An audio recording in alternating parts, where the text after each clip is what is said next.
Vamos que eu quero aproveitar o máximo que eu puder com vocês, para que a gente possa entender alguns princípios. O livro do Gênesis, ele fala muito sobre a questão do Apocalipse, né? Ele revela muito a respeito do fim das coisas. É o princípio e o fim das coisas. Então, quando a gente vê que no início do jardim, Jesus constrói um jardim no Éden, um jardim suspenso, né? Que é onde ele põe o homem para morar lá e conviver com ele. E aí a gente repara que o que Jesus fala, que no final das coisas, na verdade, entre o começo e o fim, é só um retorno, na verdade. Não é uma caminhada de ida, é uma caminhada de retorno. A gente vai voltar para a essência do que Deus sempre planejou desde o começo.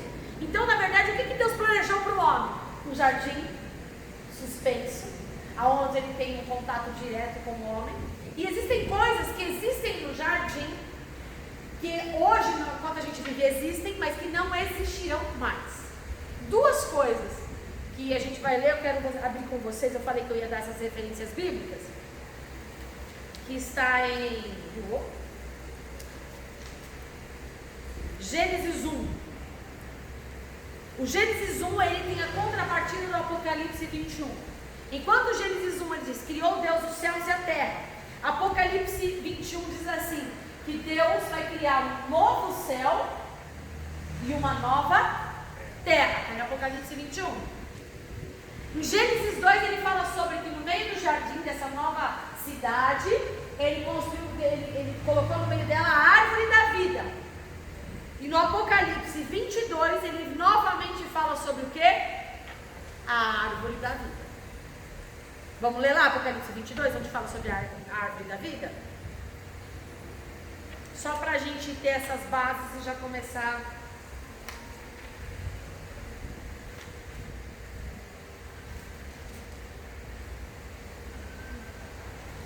Pode ler? Pode.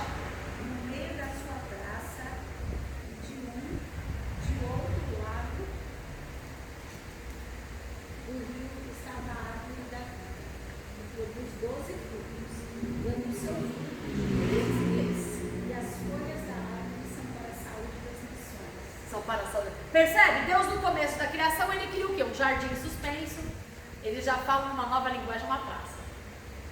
E no meio dessa praça ele coloca a mesma coisa, que é a árvore da vida, que o homem foi impedido de chegar da árvore da vida.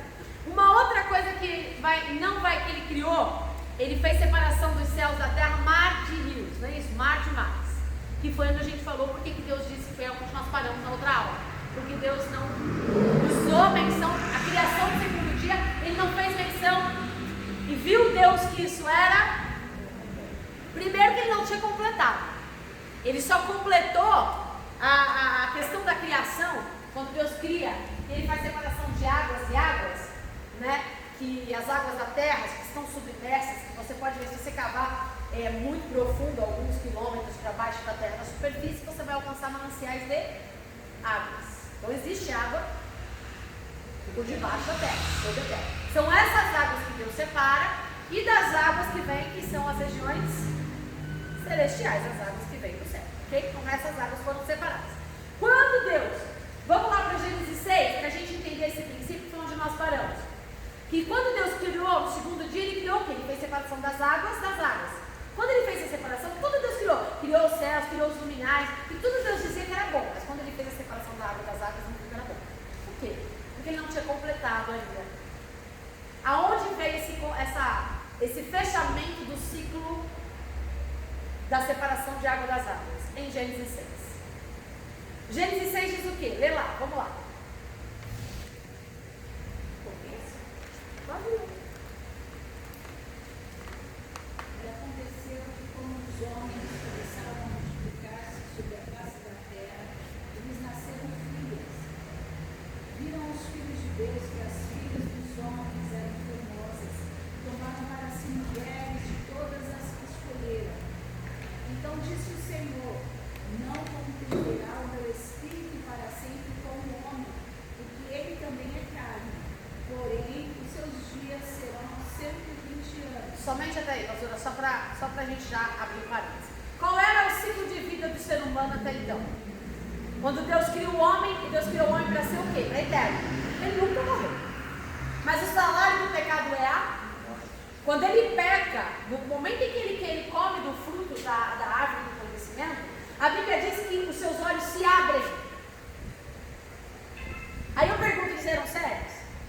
Adão e Eva eram cegos? Não. Os olhos deles se abriram para uma realidade diferente da realidade que Deus havia criado. Até então eles conheciam só o bem. Quando eles comem do fruto do pecado, eles passavam a conhecer o mal.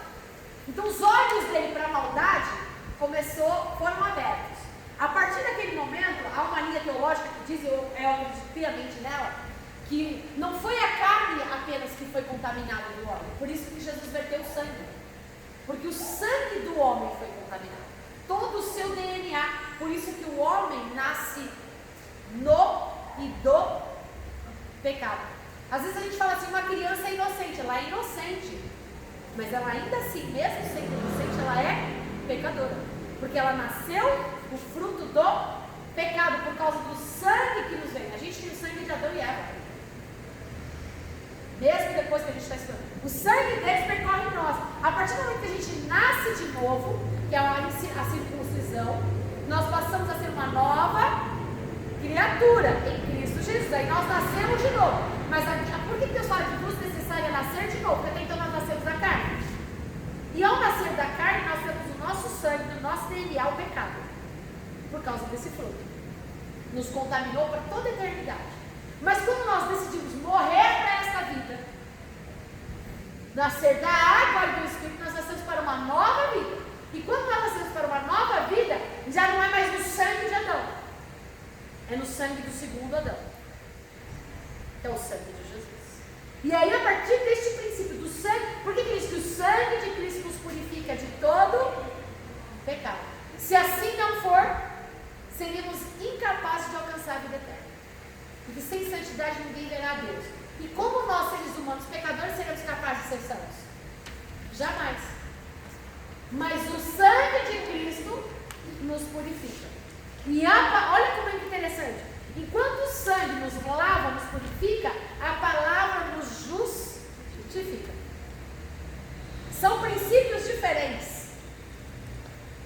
A palavra me torna justo diante de Deus, mesmo eu sendo injusto, quando eu vivo a palavra. Eu sou injusto. A Bíblia diz que não há um justo sequer. Não há. Não existe. Um justo sequer. Não existe. Porque a nossa justiça, quando ele fala no Sermão da Montanha, Jesus ele diz que a nossa justiça, ela é ínfima. Ela é completamente injusta diante da justiça de Deus. Só Deus é justo. Então, o que nos torna justo, mesmo sendo justos? Somos injustos. Mas a palavra nos justifica. Quando eu vivo o quê? A palavra. Eu me torno justificado. Eu me torno justo não por mim, eu me torno justo por causa da palavra. Eu me torno perfeito? Nunca. Perfeito é só Jesus. E o dia que nós alcançarmos a perfeição, nosso corpo será transformado em um corpo de glória. Porque a nossa carne e o sangue que corre em nós, ele é pecaminoso. Então não adianta. Nossa carne do pó viemos, ao pó tornaremos. Nosso espírito, que é a vida, veio de Deus e volta para Deus. E aonde está o problema? Nossa alma. Para onde vai a nossa alma? E o que é a nossa alma? É o nosso psique. O que é o nosso psique? Pensamentos, sentimentos, intelecto, como eu raciocino, a nossa racionalidade, os nossos olhos. Os olhos de Adão foram abertos como comeu do fruto do pecado. Os nossos olhos estão abertos, eles precisam ser fechados. Com Cristo morremos, com Cristo ressuscitamos. Precisamos morrer para nascer. Então os nossos olhos precisam ser, quando ele come do fruto do pecado, os olhos dele se abriram para a maldade. Nossos olhos precisam ser fechados para a maldade e abertos para uma nova vida. E aí é onde vem a questão do sangue. O sangue nos purifica. E para que o sangue nos purifica de todo pecado? Ele fala assim, nenhuma condenação há para aqueles que estão em Cristo Jesus. Não quer dizer que eu vou viver minha vida leviana, pecando e torta direita, eu sou santo. Não. Quer santidade? Procurar viver uma vida correta diante de Deus. Sozinho eu consigo? Não. Só o Espírito Santo. Então, quem se permite ser conduzido pelo Espírito Santo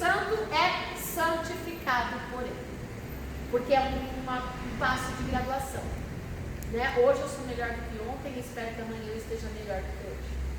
É assim que funciona uma vida com Deus. É uma vida de santificação. Ok? Até aqui? Então, quando a gente vai falando sobre isso, esse parâmetro que ele fala de comparação, por que ele não achou que era bom? Porque ele não tinha completado a sua obra. E aí, meu espírito até quando contenderá com o espírito do homem? Porque Deus criou o homem para ser eterno, ele pecou. Quando ele pecou, a partir dali, a eternidade foi se esvaindo dele. Quanto mais o tempo passava, mais longe de Deus ele estava. Quanto mais longe de Deus ele estava, menos tempo de vida ele tinha. Adão viveu 920, 950 anos. Adão conviveu com o pai de Noé. Então, e é pouco, porque o homem foi criado para ser eterno. Isaac casou com 75 anos, por isso que eu até brinquei, eu ainda tenho chance. Isaac casou com 75 anos, eu ainda tenho chance. Sara gerou com quanto? Sara teve um filho, quase 100 anos de idade, 95, quase 100 anos de idade, 97, acho que era 95. 75? Não, foi mais. Foi 90 não? 90? Foi 90, não foi? Foi 90 a 95. É. Foi 90 a 95, mas não cabe agora, a gente vai estudar sobre isso.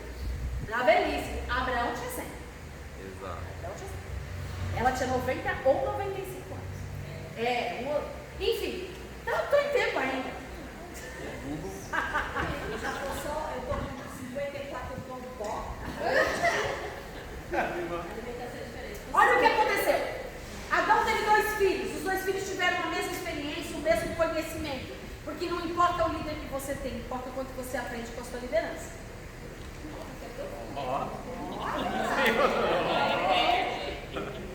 Profundo, hein? Meu discipulador diz o seguinte: é melhor não ter liderança do que ter uma liderança despreparada. Porque a liderança despreparada causa muito mais prejuízo e afunda ministérios. Sem liderança, ministérios ainda são subsistidos pelo poder do Espírito. Ele não ajunta espaço. Muito sério. Então o que acontece? Caim e Abel tiveram o mesmo pastor, Adão. Tiveram o mesmo sacerdote, Adão. Serviram ao mesmo Deus. E o mesmo Deus falou com ambos. Aliás, falou com Caim. A Bíblia não relata que falou com Abel. E ainda assim Abel, mesmo sem ter tido contato pessoal, relacional com Deus, o reconheceu como Deus e o adorou. Caim não, que Deus não olha a adoração, porque ele também deu uma oferta maravilhosa para Deus. Mas Deus olhou a motivação, e a motivação de Caim era receber algo em troca de Deus. Porque ele estava cansado do seu trabalho, e o que ele queria era ter a vida boa que ele achava que o pai dele tinha. É porque o pai dele trabalhava, mas a Bíblia diz que abrolhos e espinhos vieram com o pecado. Então não tinha cansaço no Éden. As pessoas trabalhavam, mas não se cansavam. Ninguém adoecia no Éden. A gente já levanta cansado para trabalhar, né? Já levanta cansado. Já levanta cansado. Não tinha cansaço no Éden. Não tinha desgaste no Éden. Não tinha esse estresse no Éden. Não tinha ansiedade no Éden. Não tinha. Ele trabalhava e era prazer trabalhar. Então o que acontece? Quando houve essa questão, Caim, ele ofereceu a Deus uma oferta porque ele queria a vida boa que o pai dele tinha. Não porque ele estava interessado em reconhecer Deus como Deus. Abel não. Abel simplesmente o adorou. Não, nós vamos adorar, porque meu pai feriu demais o coração de pai. Está na hora da gente fazer alguma coisa, porque até agora ninguém fez sacrifício. E a Bíblia e os teólogos dizem que os estudos profundos, não há relatos específicos na Bíblia, mas tudo subentende que Adão oferecia não ofertas de morte, de sangue, mas oferecia culto, altares ao Senhor. Ele era o sacerdote. E para Melquisedeque ser sumo sacerdote, ele teve relação com Adão. Quem ensinou ele? Adão. Porque o primeiro sacerdote que existiu foi Adão. Então Melquisedeque, da linhagem, a gente vai estudar bastante sobre isso. Eu já falei que Caim foi extirpado da genealogia. Você vê que todos são assim, da descendência de Sete. Por quê? Porque Abel morreu. Então não tem a descendência de Abel. Abel morreu. Então depois ele gerou mais um filho chamado Sete. E a geração de Sete, todos, Sete, filho de Adão, gerou tantos filhos, e seus filhos geraram tanto não sei o quê, porque Deus reconheceu essa linhagem, porque vem dele. Agora a outra, percebe porque Deus disse, lembrou-se Deus. Não é porque ele se esqueceu, porque Deus não se esquece. Todas as vezes que você vê na Bíblia a menção, lembrou-se, é porque chegou o tempo de viver a promessa de Deus, né? Todas as vezes. Você vai brincar de bibliomancia. Senhor, fala comigo. E eu não estou brincando porque às vezes Deus fala. Né? Eu não acredito muito nisso, mas Deus fala. Deus é Deus, ele fala de Deus fala do jeito que Ele quiser. Então eu não limito a ação de Deus. Mas eu não tenho isso como prática. Quer ver Deus falar na palavra? Porque você já conhece, né? É assim. Quer ver Deus falar na palavra? Vou ensinar vocês. Dobra essa joelho. Às vezes sabe assim, Deus escuta a gente de pé, Deus escuta a gente lavando o rosto, Deus escuta a gente de qualquer jeito, tomando banho, nu, pelado, de qualquer jeito. Deus escuta porque Deus está ali. Mas existe uma coisa que a gente perdeu nesse tempo, chamado-se respeito. O irmão falou, né, na abertura? O irmão ministrou na abertura. Mas é verdade. Verdade. E é todas as igrejas que estão assim. Nós, em nossa casa, acho que. Exato. Perdeu-se o Começa por aí. respeito. Começa A gente na não nossa respeita vida. nem pai, não respeita a mãe, não respeita irmão, não respeita mais velho, ninguém respeita mais nada. Mas eu não estou entrando em questão de educação, porque isso é obrigação de quem dá educação é pai e mãe. Eu estou falando de adeus. E isso é nossa obrigação como pastores, sacerdotes e ministros. E o que tem se perdido, Deus é meu amigo e trata Deus como se fosse qualquer um. Deus não é qualquer um, mesmo sendo o seu melhor amigo. Ele continua sendo Deus. Deus é seu Senhor, mesmo sendo seu melhor amigo. E Ele merece. Ele não exige, mas Ele merece respeito. Temor também. Principalmente, aliás, o princípio da sabedoria é temor do Senhor. As pessoas não sabem o que é temor. As pessoas acham que temor é ter medo da consequência de um pecado. Isso não é temor, isso é sem vergonhice. Vou dar o nome claro. Não dá pra. Eu ralo, irmão. Nome sem vergonhice. Não vou fazer isso por causa da consequência. Hipócrita, já pecou. Faz, porque não vai mudar em nada. Diante de Deus você já pecou. Agora, eu não vou fazer porque isso vai ferir o coração do meu pai. Isso é temor do Senhor. Temor não é consequência. Temor é, eu não quero desagradar o coração do meu pai. E é isso que aconteceu entre Abel e Caim. Abel, eu quero agradar o coração do meu pai. Eu quero fazer o que meu pai perdeu. Eu quero resgatar o culto que o meu pai deixou de prestar. Porque era isso que Adão fazia. Todos os dias no final da tarde, quando ele conversava com Deus, ele prestava um culto a Deus. Não pense você que ele ia lá para Deus falar, não sei o que, não.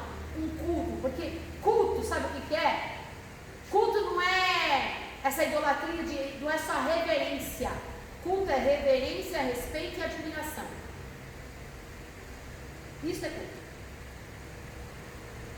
O que isso implica? Culto é tirar um tempo para Deus, né? Você vai estar no culto antes.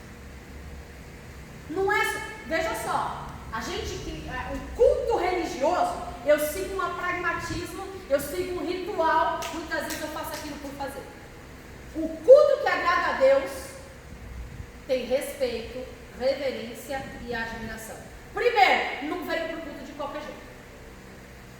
Qualquer jeito que eu falo, como é que está meu coração?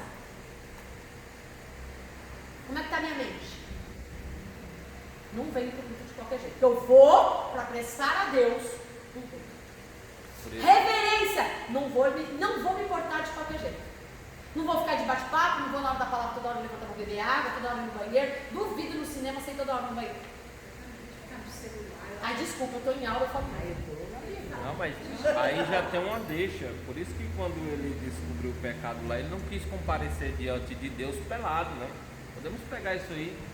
Irmãos, Adão não quis comparecer diante de Deus pelado. Então você também não venha pelado ao culto, tá?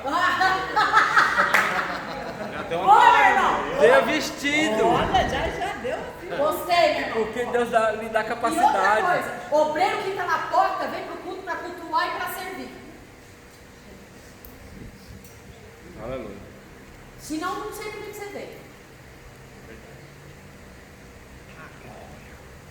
Se você não vem para prestar a Deus um culto, você vem aqui para servir serviço aos outros, Deus não recebeu o seu culto. Hipócrita, não venha. Não, eu tenho que ficar na porta, mas fique na porta ligado ao culto, em adoração ao culto, prestando atenção no culto. Tem alguém lá fora desperto? Seja a mão do Senhor, bota para dentro. Não está afim, vai para casa. Perdão, irmãos. Perdão nada. Que é isso aí. A verdade é essa. Que isso? Vou pedir perdão para falar a verdade? Que isso? Mas é verdade. É uma verdade. Vem no culto só para ver se a palavra foi boa, se o louvor está bom, se a dança está beleza. Tudo. Gente, desliga o celular em nome de Jesus. Se alguém morreu, usa a palavra de Jesus. Deixa os mortos, enterra seus mortos. Corre depois do culto. Não venha. Agora não existe isso, gente. Como que a pessoa teve? Não, gente, eu tenho que falar. Pode falar. Aproveita que é aula, pastor. Ó, gente, eu tô na Bíblia, tá? Ó. Que fique bem claro. A pessoa está a palavra, é a palavra de Deus. Ou seja, Deus está falando com a gente. Não importa quem seja que está ali na frente e a pessoa está lá. Gente, olha, eu não intercedo mais lá atrás, porque eu vou arrancar a mão da pessoa, sei lá, em nome do Senhor Jesus. Ai, Então, isso. obreiro que serve na casa do Senhor tem uma responsabilidade. Qual é? Prestar a Deus o culto, ser exemplo. Meu irmão, horário do culto. Tá falando celular? Lá fora. Por quê? Aqui é casa de oração, casa de Deus, respeito. Tenha respeito à casa do Senhor. Aqui é uma mesa, gente. Jesus está sentado na mesa. Exatamente. Aí, que legal, né? Eu odeio. Você senta à mesa e a pessoa está no celular. Você está sentado à mesa querendo conversar com a pessoa e a pessoa está assim. Ou você está falando, a pessoa se levanta e vai beber água. Pede licença. Agora, coloca-se no lugar de Jesus. Não, mas eu já estou colocando. Se Jesus você está na mesa. Você está ali prestando culto a Ele. Você não está prestando culto a homens. Então fica a dica. Não venha à igreja para prestar culto. Não venha. Fique em casa. Encontro social marca fora da igreja. Aqui não é lugar de encontro social. Aqui é lugar de santos que reverenciam a Deus, que amam a Deus e edificam ao corpo de Cristo. Aqui também não é lugar de gente mal resolvida. Aqui é lugar de gente bem resolvida, que conhece suas mazelas, que conhece as suas qualidades e vem aqui para compartilhar a mesa com o seu irmão. Isto é igreja. Por que a Deus agradou-se da oferta de um e não agradou da oferta de outro? Acabei de explicar. É isso aí. Tá bom? Aí Deus fala com quem? Com Caim. Filho, não faz o que você planejou fazer. Está aqui, ó. Não faz o que você está fazendo. E Deus não está recebendo teu culto.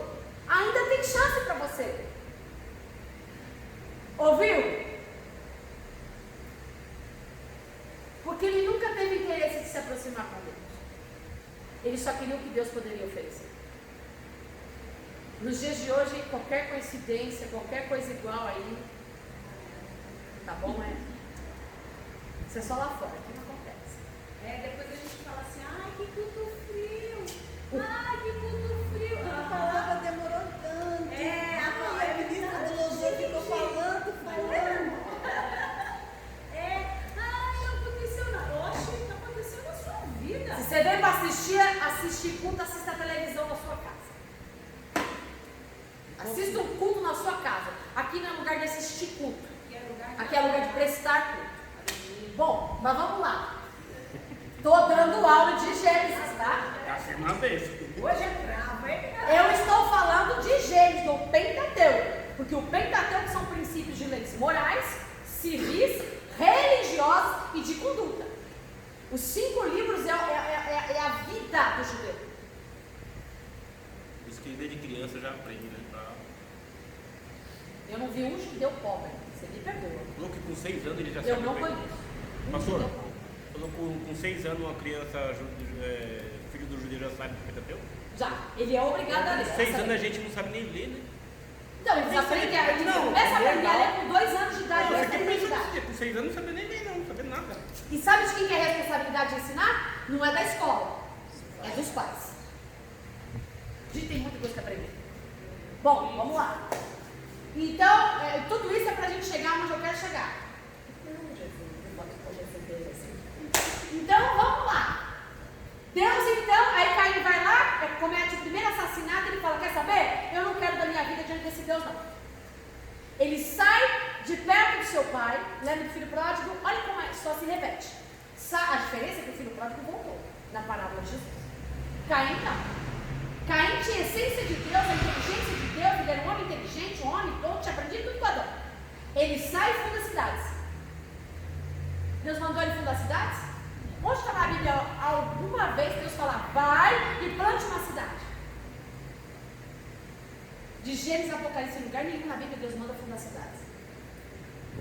Deus diz crescer e multiplicar. No momento nenhum Deus falou, vai lá e cria uma cidade para você estabelecer governador, líder, crescer e multiplicar.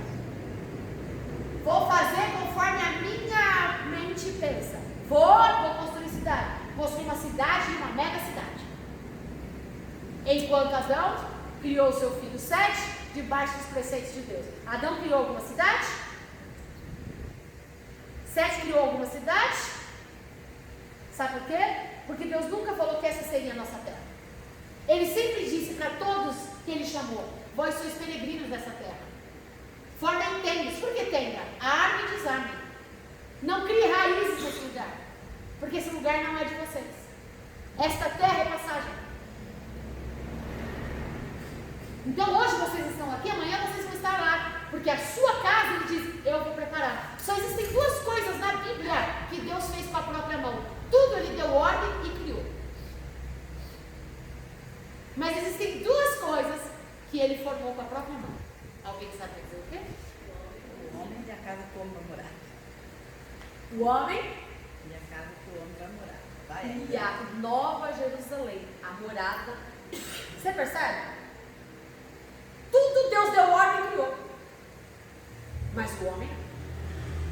Porque o homem é a essência dele. E a casa onde a essência dele vai morar, não é qualquer casa. Por isso que ele diz, não vai fundo em cidades. Não crie raízes. Porque o lugar de vocês não é esse. Por isso Deus nunca mandou criar nada. Ele falou, eu sou seu sustento. Arem a terra, semeiem a terra, trabalhem a terra por 6 anos. Durante os 7º ano não façam nada. E fica tranquilo, porque não vai faltar alimento para vocês, porque eu, Senhor, vou dar. Durante 1 ano, vocês vão precisar trabalhar. E Deus dá o sustento para eles. Gente, não é um dia, é 1 ano. Isso é viver por fé. Aí o homem deixou, se esqueceu.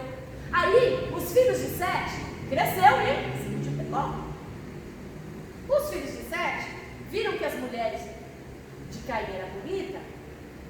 Os filhos de Deus não eram anjos, filhos de Sete, da linhagem de Deus. Se envolveram, acharam. Lembra? O que é o pecado? É ver, desejar e possuir. Os filhos de Deus viram as filhas de Caim, desejaram as filhas de Caim e tomaram posse. Acabou. Olha como é destruição certa. O que aconteceu com todo o povo? Nunca houve tanta iniquidade ao ponto de Deus olhar para a terra e sentir nojo do homem.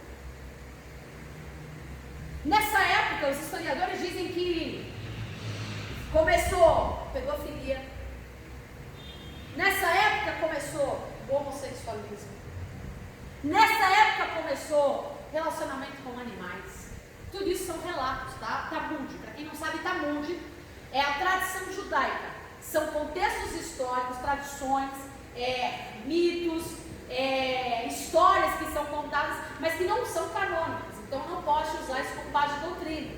Mas são histórias que um vai contando para o outro, que conta para o outro, e para eles são fatos reais. Mas nós não podemos dizer se é real ou não. Mas é daí que o homem começou a se corromper de tal maneira que Deus olhou para a terra e falou: eu vou acabar porque eu não criei o homem para isso.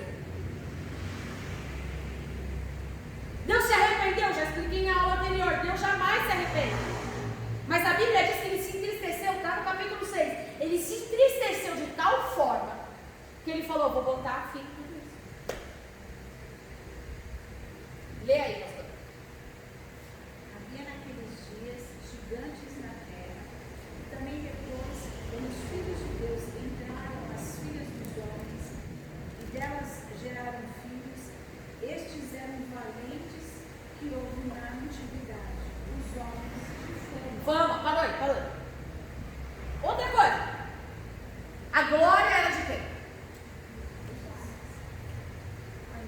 princípio era de Deus. A glória era de Deus. Até o povo se misturar e eles começaram a ser, olha que homem valente, olha que homem guerreiro, olha que homem talentoso, olha que mulher bonita, olha que mulher, ai que criança abençoada. Começaram a ter, mas isso irritou o coração de Deus de tal maneira. Foi aí que começou o politeísmo.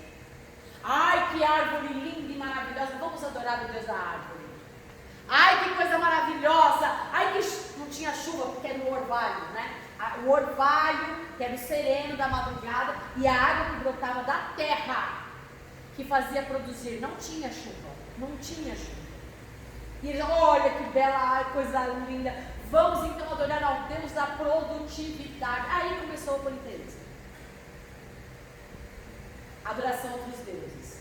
E sabe, Timothy Keller, que é um livro que eu já indiquei para vocês, eu amo esse livro, já li mais de duas vezes, né? Já comecei a reler.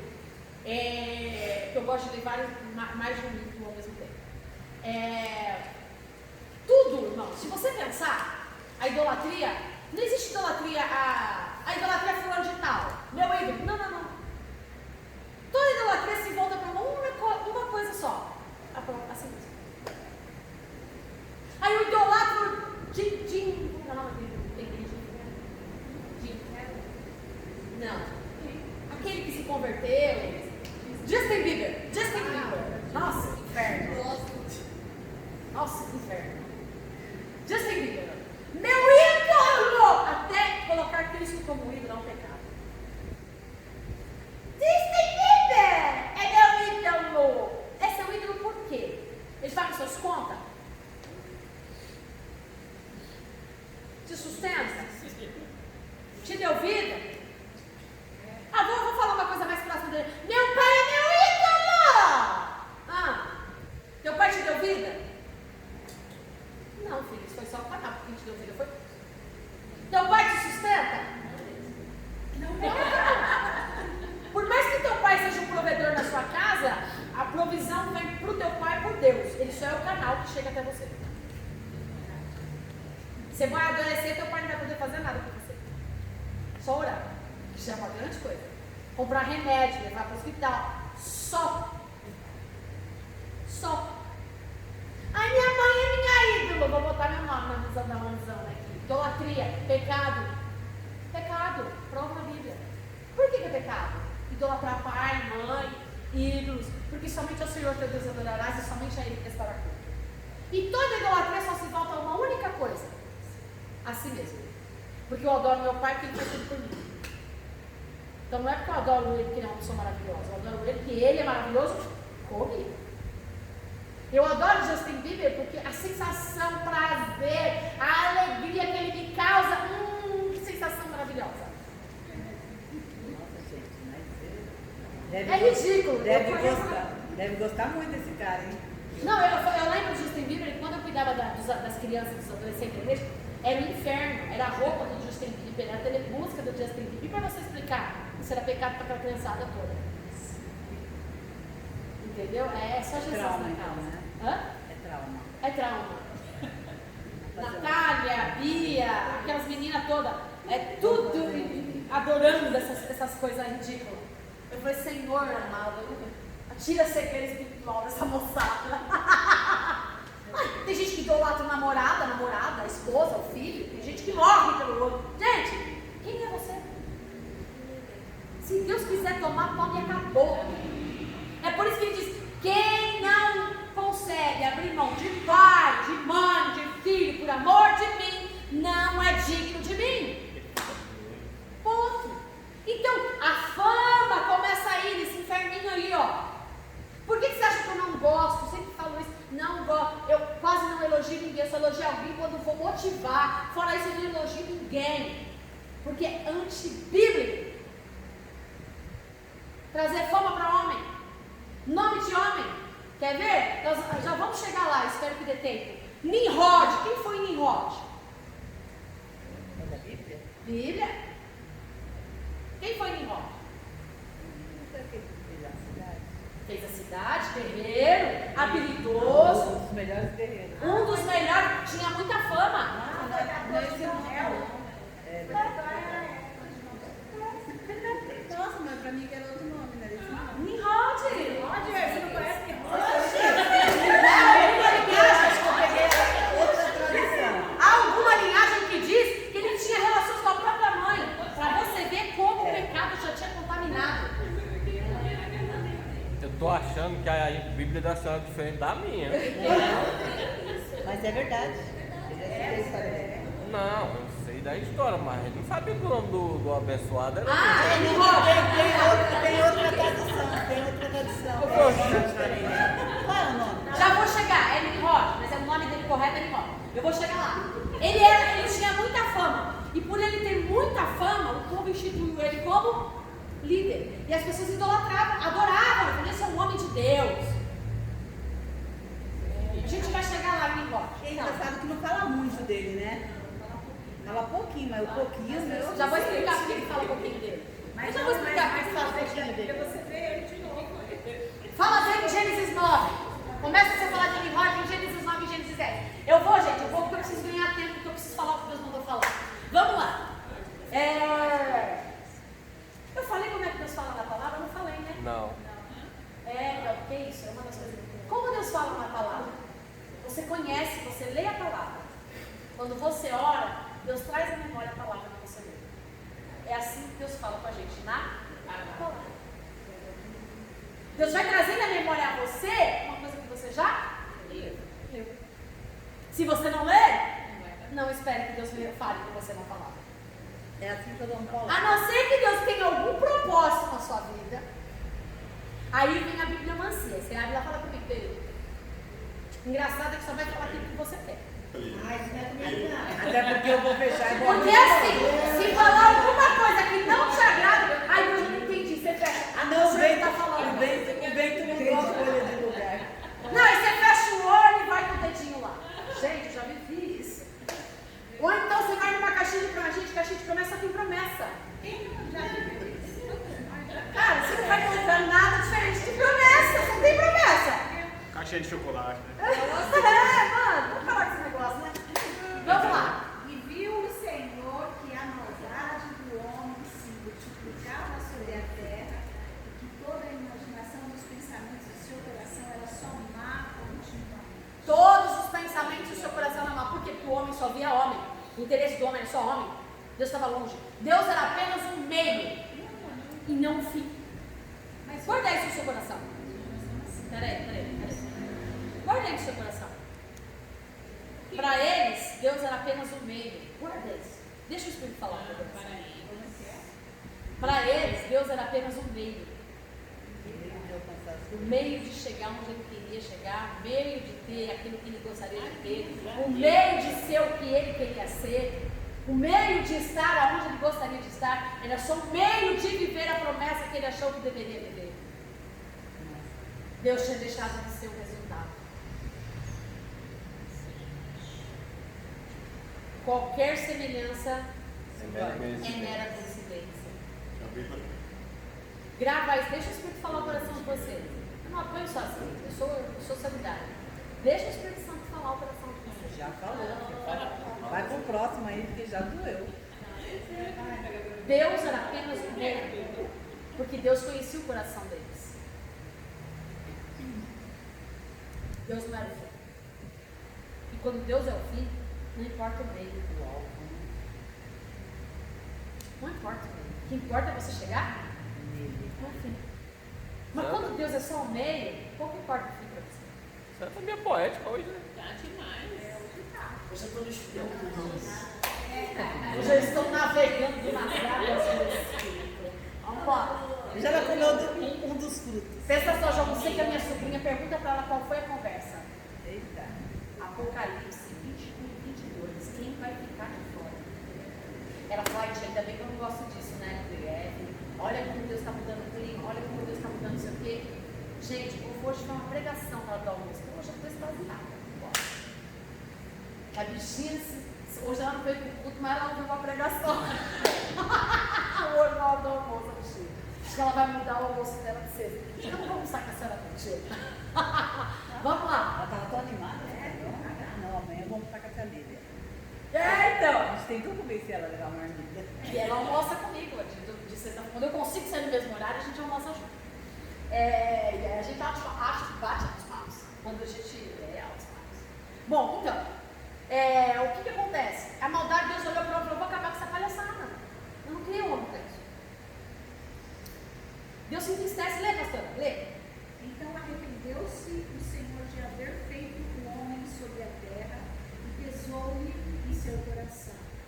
E disse o Senhor... Só um minutinho, esse pesar, irmãos, entristeceu o coração. Continua. E disse o Senhor: destruirei o homem que criei de sobre a face da terra, desde o homem até o animal. E aí vem Gênesis.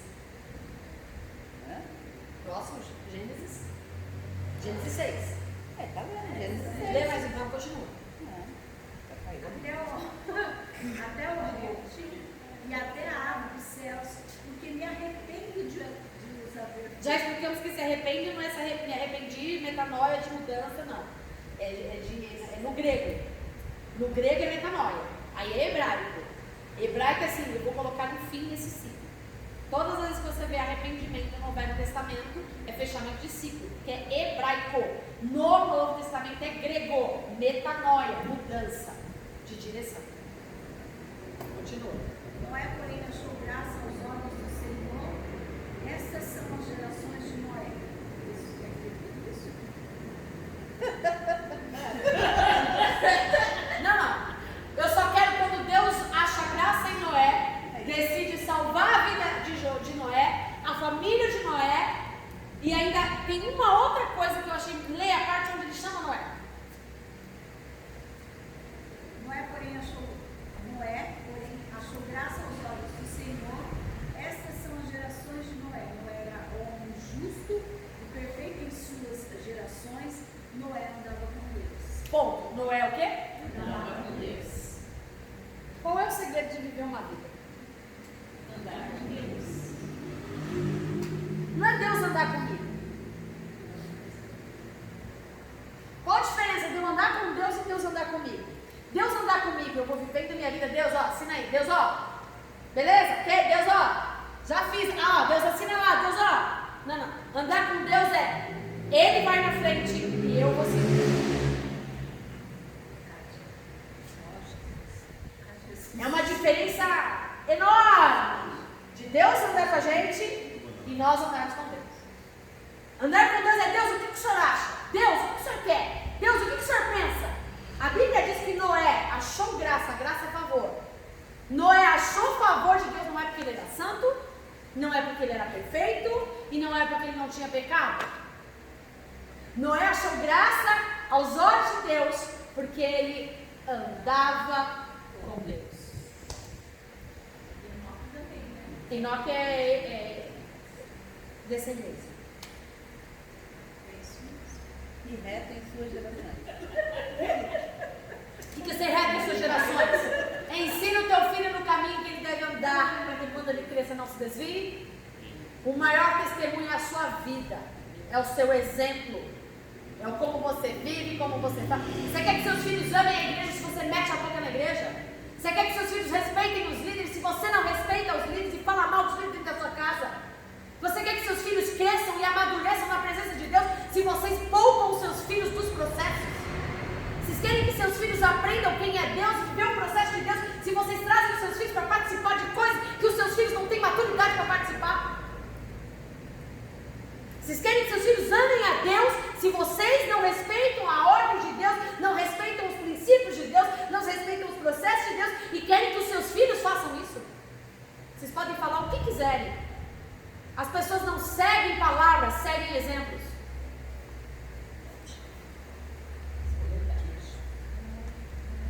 Estou numa reunião de liderança, não posso chamar nem qualquer pessoa para participar na reunião de liderança. Estou conversando com um casal, as crianças não podem estar presentes no ambiente do casal. Se o casal brigou, os filhos não têm nem que saber que o casal brigou.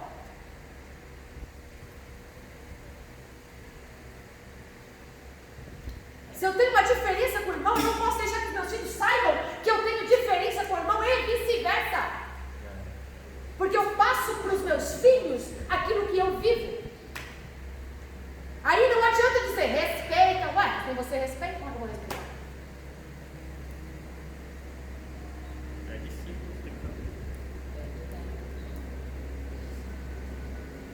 que Participe do culto, ouça a palavra, seja um adorador. Ué, nem você faz isso.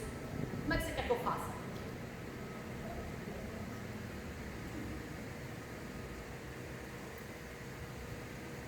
Vamos seguir. Olha.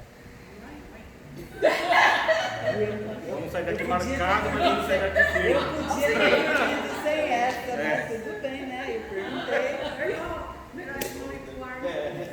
Não, isso é bom e igual. Vamos seguir. Vai, pastor. Onde você está? Até a luz se apagou ali.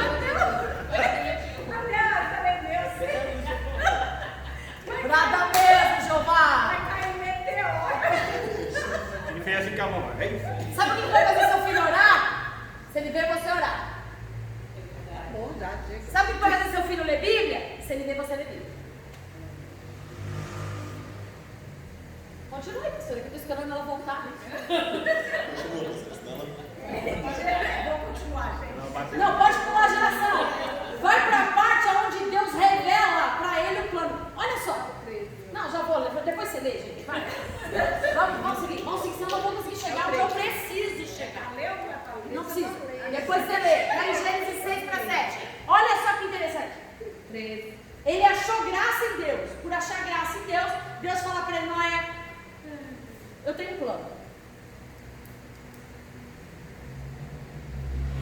Eu vou te revelar meu plano. Deus falou para Noé quanto tempo eles iam ficar em água. Deus falou quando ia cair a chuva. Quanto tempo ia cair a chuva. Deus falou como que ia fazer tudo. E Deus não nos deve situações. Nós seguimos ele. Sabe qual que é o lance? É o seguinte, Deus só revela o plano dele para quem anda com ele. E o fato de andar com Deus, Deus revelar o plano dele, não quer dizer que ele vai dizer tudo. Porque ele nos conhece. Ele só dá as diretrizes. Ele só... Obrigada. É isso que eu queria chegar. Ainda estou compartilhando. Ele só vai... Olha só. Deus aceitaria qualquer construção? Deus aceitaria qualquer madeira? Deus aceitaria qualquer argamassa? Deus aceitaria qualquer animal? Deus é tão extraordinário que Deus não deixou nem Noé escolher os animais. Quem escolheu foi Deus. Porque o homem não vê como Deus vê. Para a gente pode ser bom, produtivo, e na verdade É estéril. pode ser estéril. Por mais belo que seja. Mas Deus sabe o futuro. Deus é quem escolhe os animais. Deus é que escolheu dentro de todos aqueles animais uma geração que daria sequência a uma nova geração. Porque Deus já tinha visto o futuro. Não cabe ao homem escolher quem entra, quem sai. Quem escolheu foi Deus. Ao homem só cabe ouvir. Aí eu vou fazer, Deus, porque olha, o Senhor merece. Então, peraí. É lindo para você. Mas ele foi Davi, né? Você conhece o que eu quero? Você conhece o meu coração? Eu conheço o seu. Mas se for merece o melhor para você às vezes não é o mais melhor. Mas Senhor, mas é o mais belo. O mais belo para você muitas vezes para mim não é o mais belo. A questão é, quem guia quem? Quem anda com quem? Quem sabe o que vai acontecer? Então, gente, obedece que dá em menos. Ele vai dar a diretriz, ele vai dizer tempo, ele vai dizer como, ele vai dizer o jeito, a forma, a maneira. Deus prepara tudo para nós, só cabe o quê? Obedecer. Só que a gente acha que Deus é incapaz, né?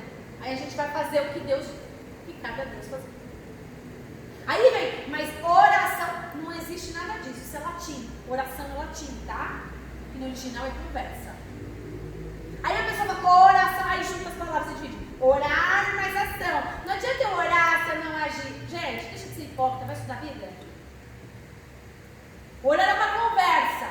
Uma conversa de duas pessoas, senão é um monólogo. Então traduza, monólogo. Porque hoje em dia. Então aí não é conversa. Oração é conversa. O que é assim? Eu falo, ele fala. Eu falo, ele fala. Eu falo, ele fala. Aí entra, quem guia quem? Nós, né? Nós guia Deus. Mas tenta pelo menos, né? Literalmente, né? Percebe? Aí a pessoa, né, para justificar suas atitudes precipitadas, não, haja no tempo de Deus. Haja do modo de Deus.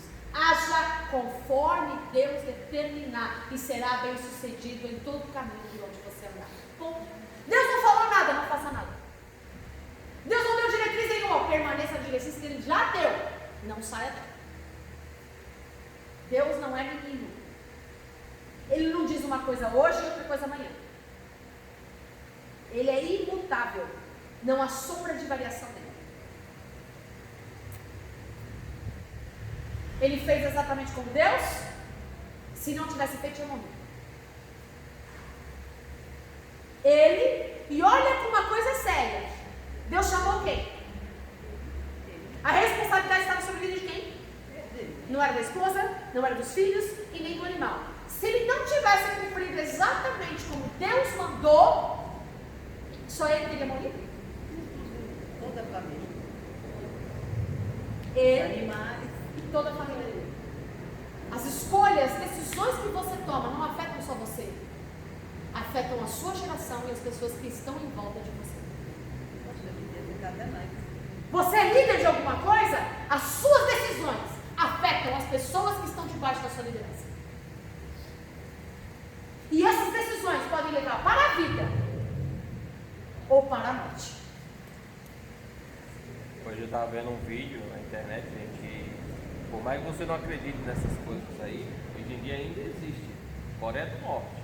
Lá se alguém fizer alguma coisa de errado, principalmente se for o homem, o mantenedor da família, toda a família paga. Toda a família paga. Por que é que nós estamos debaixo do pecado? Porque Adão se deixou iludir por ela. Porque a ordem e a voz estava sobre a vida De Adão. Por isso que a culpa é de Adão. Bom, né? vamos seguir. Já falamos sobre a estrutura que Deus deu. Já falamos que foi 771 dias que eles ficaram no dilúvio. Não foi isso? 771. É. Falei na última aula. Depois vocês confinam lá. Falei na última aula. Eu quero passar dessa parte que eu já falei. Eu já falei pra vocês. Deixa eu ver se eu acho. É porque eu não quero perder tempo nisso. Nisso eu posso passar para vocês os dados que eu acho muito interessante que vocês tenham. Quando Deus fala isso, eu ia falar disso, a gente foi com outro assunto, eu perdi. Por que Deus disse, não contenderá por toda a eternidade o meu espírito com o homem? Então Deus estabelece 120. A idade máxima do ser humano. Deus coloca um ponto final. 120 anos. Depois ele diminuiu um pouco, né? Passou de 70 e vai Não quer dizer que você pode viver até 120 anos. cansado. Mas muito mais cansado, do que isso, muito o homem, enfadado. Deus colocou um limite para o homem. Ali, o limite de vida do homem, do ser humano é 120 anos. Acabou. Ele já colocou um limite, 120 anos. Mas ele fala assim, passou de 70 e 80 anos, já é cansaço, não fala. Mas ele botou um limite. Daqui a pouco ele vai mudar isso aí, né? Passou de 50 já é. Tá bem, era isso que era importante falar. 30. Por quê? Limites. Por que é importante falar? Limites. Deus é longânimo. Significa que é tardio em irar-se. Isso é longanimidade. Tardio em irar. Mas ele tem limite. Por isso que ele diz, os fins dos dias será como nos tempos de... Ele olhou para a terra e ele viu que no coração do homem só tinha maldade. E sabe por quê? Sabe qual foi o parâmetro que Deus usou? O coração de Noé. Sabe qual vai ser o padrão, o parâmetro de comparação da geração que vai julgar esta geração é o meu e o seu Deus. De quem anda com Ele. Nós estamos trazendo julgamento para esta geração. Não está registrado, mas é bem capaz de Deus ter falado igual ele falou com Jó. Como assim? Tá vendo? Meu servo Noé? Sim, Ele quase falou a mesma coisa. falou. Me obedece. Exato. Não está exato. registrado, mas eu fiquei É pensando aqui. que o Lapeta não foi lá tirar onda. Porque já sabia que não dava, né? Lapeta não foi tirar onda. Ele não tinha uma reunião celestial para ele comparecer e ser atrevido. Não tinha. Ainda estava muito no início naquela época. Não tinha. Mas olha como as coisas são, como a história se repete. A história se repete. Então o que acontece? Então vamos partir daí. Depois eu passo as referências para vocês. A pomba já falei que representa o Espírito Santo, né? Já falei para vocês em relação à demora. Ele demorou acho que 14 dias para romper com a parte superior, para poder ter acesso ao que Deus fechou por fora. Se ele tivesse saído antes, Tinha morrido. não adianta, vou falar, não adianta obedecer a Deus só antes. Tem que obedecer a Deus no processo. Se você não obedecer no processo, meu amigo, não vai rolar. Quer ver? Hibernação, nefilins e gigantes que eu já falei. Tudo que Deus me mandou, assim fez. Deixa eu ver. Identidade. Me confundi. Isso aqui vai falar da nova geração. Eu quero chegar em Rod. Eu já procurei o nome dele aqui, mas não achei não. Tá na apostila?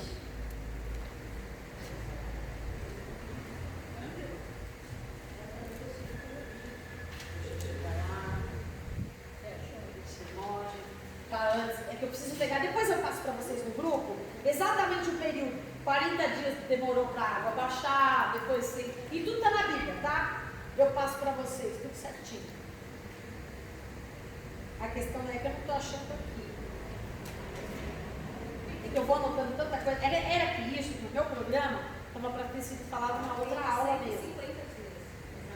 Você quer falar de mim? Olha isso? Aqui, ó. Os filhos de Peraí, aqui, ó. Calma. Desculpa, não é 771. O tempo do dilúvio durou 371 dias, 53 semanas. Foram 150 dias de inundação. E 221 dias de escoamento. 371. 371 dias. Eu achei, graças a Deus. Isso é importante. Deus abriu as portas do abismo, as portas do céu, no dia 27 de março do ano 600 de Noé. São dados importantes. No dia 17 de julho do ano 600 de Noé, a arca repousou, ela caiu no pico de uma montanha. Ficou presa no monte Ararat.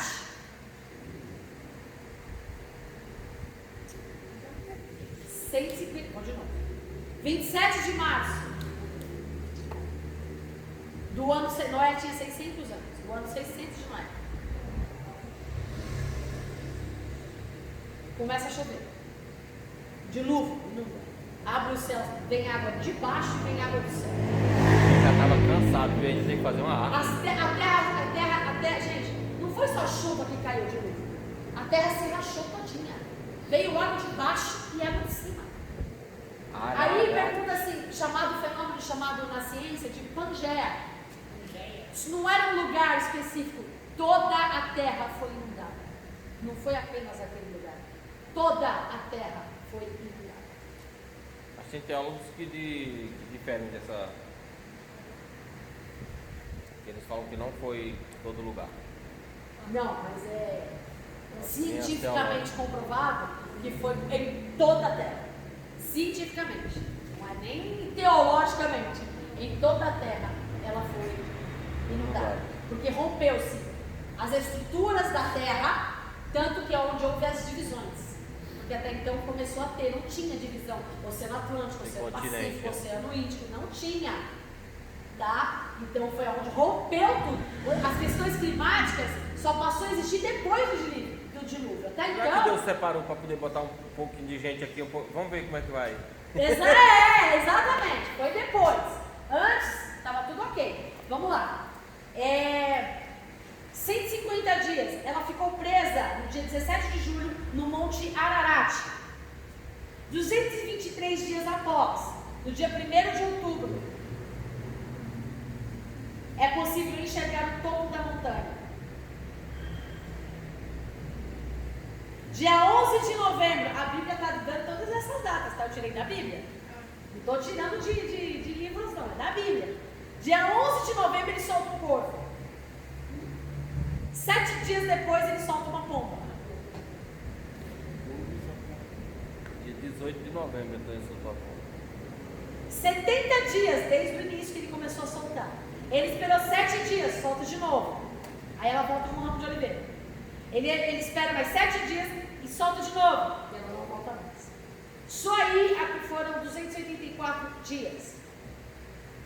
No dia 1º de janeiro, um ano que se passou, 601 da vida de Noé, tudo estava seco. Mas ele não saiu da arca no dia 1º de janeiro. Porque Deus ainda não havia Mandado. Mesmo já tendo passado tudo, mesmo tudo já estando seco, ele permaneceu onde Deus, porque Deus ainda não havia liberado ele para sair. Percebe? Ah, mas já está tudo liberado, vou embora, está tudo seco, Deus já preparou, vou embora. Deus mandou? Ele mandou.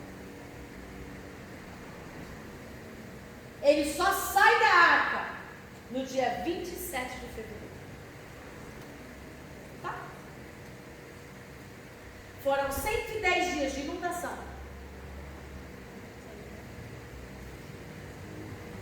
73 dias que as águas começaram a diminuir. E depois mais 40 dias somente observando as águas.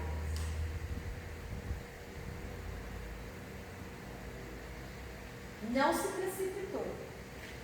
Não era apenas uma questão da tempestade baixar, mas era uma questão de ver o caos se organizar.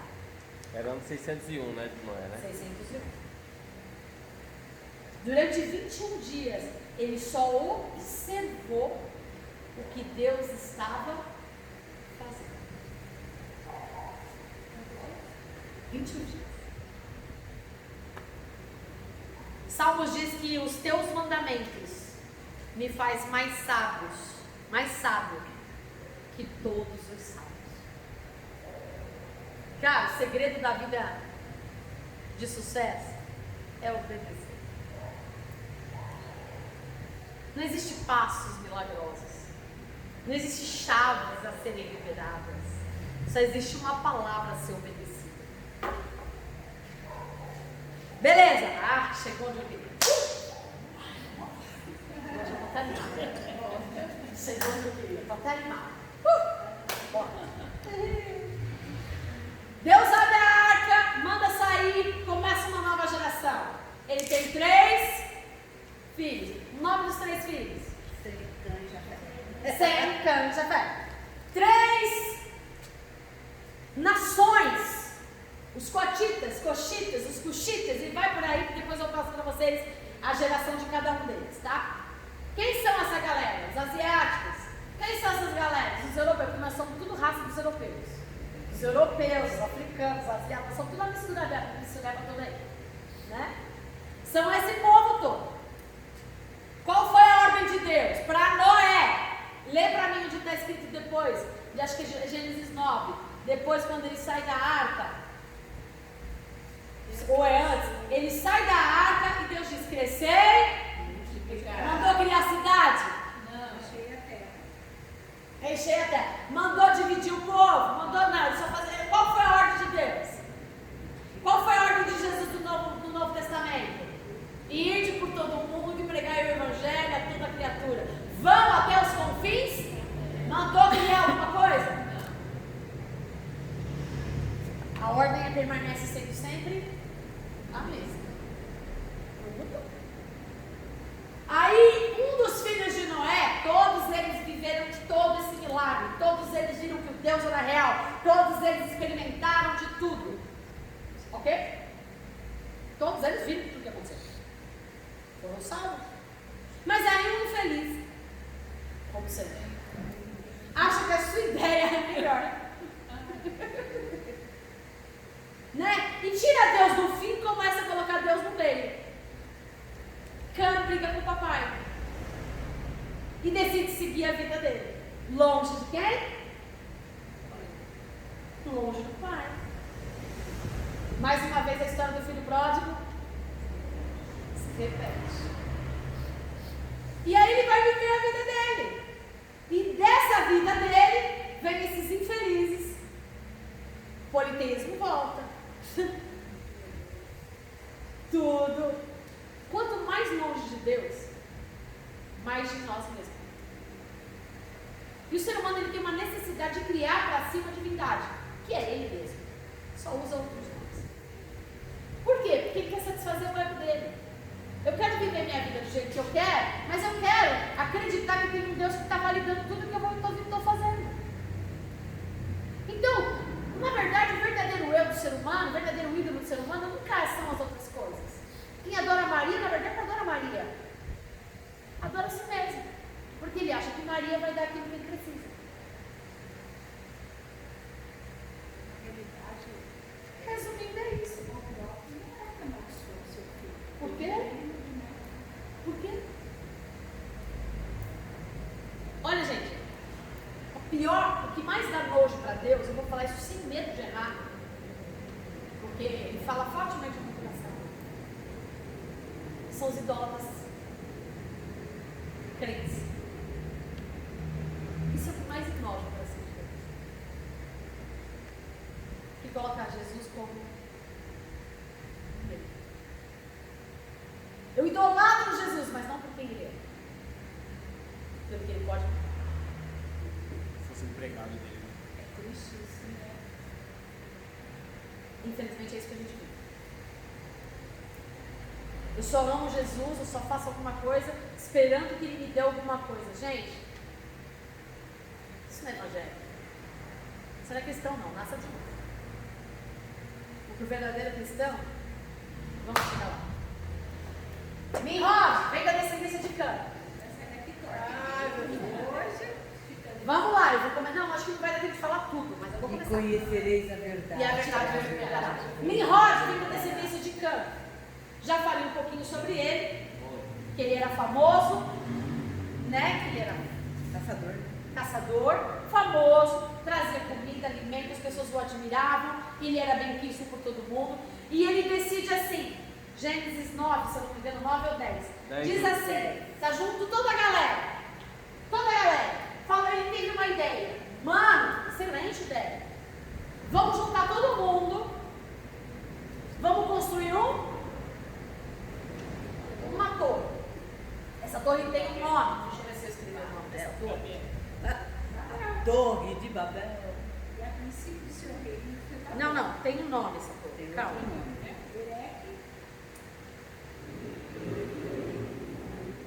Zigurate. Zigurate é na Bíblia. Zigurate. Nimrod decide construir um zigurate. O que é zigurate? A zigurate ele tem uma forma, a imagem, o desenho de uma pirâmide e que na ponta dela, ela é alta, tem uma construção de um templo. Qual era a ideia dele? Vamos fazer o seguinte, não vamos se espalhar. Qual foi a ordem de Deus? Se espalha. Não vamos se espalhar não. Vamos juntar, porque unidos nós somos mais. E é verdade. O reino dividido não subsiste. Junta uma galera para fazer o mal para ver se ela não consegue. Consegue? Não consegue. Junta uma galerinha para bater naquele de óculos lá e tirar onda com o cara da escola para ver se ele não apanha. E apanha feio. É assim mesmo. Qualquer união, seja por bem ou por mal, ela é Nimrod era inteligente. Porque ele falou, eu sou admirado. Vamos construir um templo, uma pirâmide, fazendo templo, para que a gente chegue mais perto de Deus. E todos possam adorar a Deus no mesmo. A ideia era boa, não é? Deus mandou? Outro detalhe. Ai, Jesus é lindo. Deus, sempre quando Ele coloca na construção, quando a gente lê o Levítico, você vai ver como Deus mandou construir as casas. Nimrod teve uma ideia.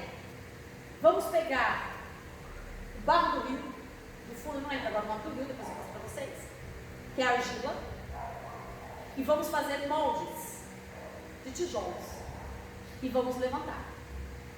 Quando Deus mandou construir alguma coisa de tijolo. Por isso que eu não me permito ser chamada, eu não sou barro, eu sou argila. Eu sou pó, eu sou da terra, eu sou do mundo, eu sou pó, eu sou pó. Eu não sou argila. Deus mandou pegar, construir, porque o que eles faziam? Isso se chama, na teologia, mentalidade babilônica. No livro do Apocalipse fala muito. Por isso que se chama Torre de Babel. Torre de Babel fala de uma mentalidade, de um sistema babilônico.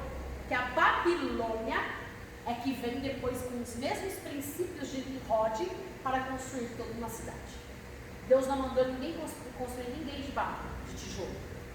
Mas era mais fácil, tinha uma estrutura homogênea, era mais bonito. Então ele fala para o povo, vamos pegar argila, barro e vamos começar a construção. Deus mandou fazer isso? Livro de 1 Pedro diz que nós somos construção do Senhor. Lembra que nós somos o templo do Espírito Santo? Onde Jesus, quando veio, ele deixa Moisés construir um tabernáculo. Ele deixa Salomão construir um tabernáculo. Mas aí ele vê que não adiantou de patavina. Ele fala assim, não, eu não habito em templos feitos por mãos. E qual é o templo que deveria ser construído? De tijolo? Nem as casas dos judeus poderiam ser construídas de tijolos. Porque Deus tinha dado uma direção. Nenhuma construção seria de argila, seria de tijolo, seria de pedras. Por isso que as casas dos homens que serviam a Deus eram feitas de pedras e não de tijolo. Já faz do jeito que Deus não mandou fazer. Olha só, faz o que Deus não mandou fazer. E faz do jeito que Deus não mandou fazer, mas é mais bonito, não é? É menos trabalhoso até, não é? Mais prático, não é? Você pegar a argila, dar um molde para ela e encaixar. Né? Um irmão que trabalha com obra deve entender melhor do que eu. Não é mais fácil juntar tijolo e pedra? Não. E outra, o tijolo ele tem a forma certinha, pragmática. Você encaixa ele facinho, não é não? Porque você vai dar a forma para o tijolo que você quer. Pois é. Mas pedras, como é que faz?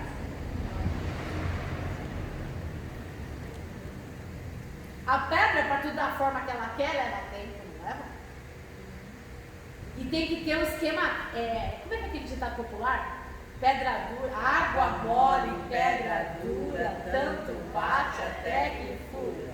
Não é? A água vai corroendo, vai passando, vai alisando, vai tirando as impurezas. Como é que você molda outra pedra? Pega outra pedra. Não é assim?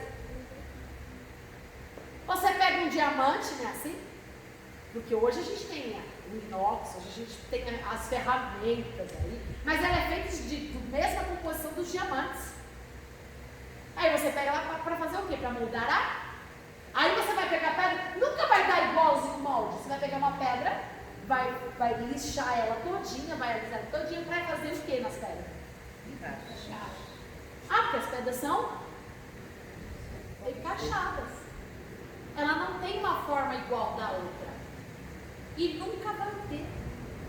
A gente é que deve dar molde para as coisas. A gente que vai falar, não, fulano é assim, tem que ser assim, não, fulano é tem que. Não. Isso é coisa nossa. Olha só, Nimrod, que lindo isso. Decide fazer o que Deus não mandou fazer. Do jeito que Deus não queria. E uma outra coisa que ele fez que Deus não queria. E espalhe-se. E ele queria juntar. Aqui você pode adorar a Deus que você quiser. O ecumenismo nasceu aí. Que é a nova ordem mundial, não tem nada de nova, ela é velha. Porque aqui em Nimrod, falei, vamos fazer um templo, vamos juntar todas as nações, porque aí vai ter somente um líder. Para todo o povo. Existe uma só língua. O que a nova ordem mundial vai fazer? Uma só moeda econômica. Construiu o que Deus não mandou construir. Do jeito que Deus não mandou fazer. Estabeleceu uma liderança que Deus nunca escolheu para ele. Porque Deus nunca quis um rei sobre ninguém, uma liderança sobre ninguém. Por isso ele levantou juízes, porque somente um era rei. E quando o povo precisava, ele levantava um profeta no meio do povo, alguém no meio do povo, para estabelecer o seu juízo. Que só ele é Deus, só ele é Senhor, só ele é rei e governa sobre o teu povo. Porque ele não veio para tomar governo de ninguém, ele veio para trazer o reino dele, de onde ele é rei, e nos convida a entrar no reino dele. No reino dele, as regras são dele. No reino dele, as coisas são do jeito dele. E no reino dele não existe nada humano. Tudo é. Olha só. Vem o teu reino, assim na terra, como no, ou seja, é do céu para a terra. O que Nimrod queria? Minha força, meu jeito, meu tempo, meu modo para alcançar o quê? A ideia era boa, não era? A intenção era boa, não era? Agradou o coração de Deus? Não era mais bonito pedra do tijolo do que pedra? Uma casa de tijolinho é chique, gente. Não era mais bonito? Mas era isso que eles queriam? Que ousadia dele, né? Ele achou que ele estava fazendo bem. Mas à medida que o tempo passou, o coração dele se corrompeu, porque tudo que ele estava fazendo era bonito, o povo estava adorando, o povo achava que ele era homem de Deus, porque ele estava conduzindo o povo a Deus. Ele mudou o jeito de adoração. Deus não mandou construir cidade, Deus não mandou construir templo, Deus não mandou nada disso. Ele mudou do jeito que ele fez a vontade dele. Ele fez do jeito dele. Ele fez do jeito que era mais confortável para o homem, que era mais bonito para o homem. É o que acontece hoje em dia, né? Não, qualquer semelhança. Não, difícil, é difícil, né? Mas é o que acontece, né? Vou pregar uma palavra na igreja porque é para agradar a igreja, não é para agradar o... Não, porque se eu pregar a verdade, como não vem? Já que é a última aula que você vem, vou falar a verdade toda agora, porque você não precisa nem mais. Porque eu preciso voltar outras vezes, né? Ser convidado, né? Meu irmão, eu estou nesse naipe. Eu prego o que Deus manda. Talvez seja a última vez que você vem para me dar o culto. Eu não estou nem aí, pelo menos eu prego o que Deus mandou. Você nunca mais volte, mas eu preguei o que Deus falou, acabou. Você teve a oportunidade de ouvir. Vocês estão entendendo como o negócio é sério? Gente, a gente está no livro de Gênesis. E se remete Nos a 10 primeiros capítulos. Gênesis e Apocalipse, tudo. uma realidade. É o Apocalipse. Espelho. É o espelho. Quer ver? Torre de Babel. O que Nimrod construiu? Um templo. Trouxe os povos, agregou em vez de espalhar. A gente se enfiou dentro da igreja, ninguém se espalha mais. Adoração para si. Lideranças que convencem, são convenientes, são lideranças chamadas por Deus, porque Nimrod não foi chamado por Deus. Mas ele era bonito, guerreiro, tinha fama, era bem visto, tinha talento. Ele era dotado de talento. Falava bem. E todo mundo fala, esse é um homem de Deus. Por quê? Porque a intenção dele é boa. Mas construir o que Deus nunca mandou construir. Fazer o que Deus nunca mandou fazer. Do jeito que Deus não mandou fazer e com com o objetivo que Deus nunca tinha dito que ele queria. Estou te respondendo, porque você nunca entendeu, você está entendendo agora. Aí o que Deus faz? Porque eles tinham ganhado força, poder, porque um povo unido cresce. O que Deus fez? Eu vou acabar com essa palhaçada. Desce. Eu vou acabar com essa palhaçada. Não, tá terrível. Se remete ao final dos tempos. Eu vou acabar com essa palhaçada. Primeiro que eu não chamei ninguém para construir nada de tijolo. Desceu do Senhor. Pode ler. Para fazer a cidade e a cor que os filhos dos homens edificaram. E o Senhor disse: eis que o povo é um, e todos têm uma mesma língua. E isso é o que começam a fazer. Isso é o que começam a fazer. E agora não haverá restrição para tudo que eles inventarem fazer. Olha só. então o povo unido é forte. Se uniram para fazer o que queriam fazer. Deus olhou e falou assim: olha o que eles se uniram para fazer. O que eles fazer o que eu não mandei fazer. Do jeito que eu não mandei fazer. No tempo que eu não mandei fazer. E tá todo mundo aí, ó, de boa. Quer dizer, Nada vai me alcançar. Nada ia parar eles, isso, pastora. Nada iria parar em Rod e aquele povo. Nada. Como a gente acha que nada vai parar essa geração. Como a gente acha que nada vai parar a nossa vontade, o nosso desejo. Ninguém segura. Gente, não é assim, arrogante? Eu tenho a palavra, ninguém me segura. Vai, filho. Deus desceu. Unidade de língua? Coisa mega. Ai, que lindo. Ai, todo mundo unido! Nossa, vocês acham que vocês vão a algum lugar? Vocês acham que vocês são grandes? Vocês acham que vocês vão avançar por muito tempo? Porque Deus deixou rolar. Só que não. Só que Ele tem limite. Deus deixou rolar. Aí, vou saber, vou acabar com a palhaçada. Vou deixar subir bastante nessa Deus deixou subir bastante. Porque se tem uma coisa que Deus faz e não manda ninguém fazer, é abater o soberbo. Esse quem faz é o próprio Deus. Bonitinho. Tá lindo. Aí que coisa bem que dizer, meu Deus, esses barros aí. Eu vou acabar com essa palhaçada toda. Deixa eu trabalhar um pouco. Sabe o que Deus fez? Dividiu as línguas. Ele pôs uma divisão no meio do povo todinho. Quero ver. Vai, ajuda o outro aí. Um falava, o outro entendia. O que aconteceu com eles? Se espalharam. Obedeceram. Se espalharam. Acabou com a palhaçada. Sabe aonde Deus faz uma redenção no povo? Eu tenho 5 minutos aí. Atos 2. Atos 2. Houve uma divisão de línguas, ninguém se entendia mais e se espalharam. Atos 2. 500 pessoas. 380 ficaram no caminho. 120 se reúnem no lugar onde Deus mandou se reunir, mas Deus não falou o que ia fazer. Pessoas de todas as línguas e de todas as nações. Ninguém se entendia, mas estavam no lugar que Deus mandou.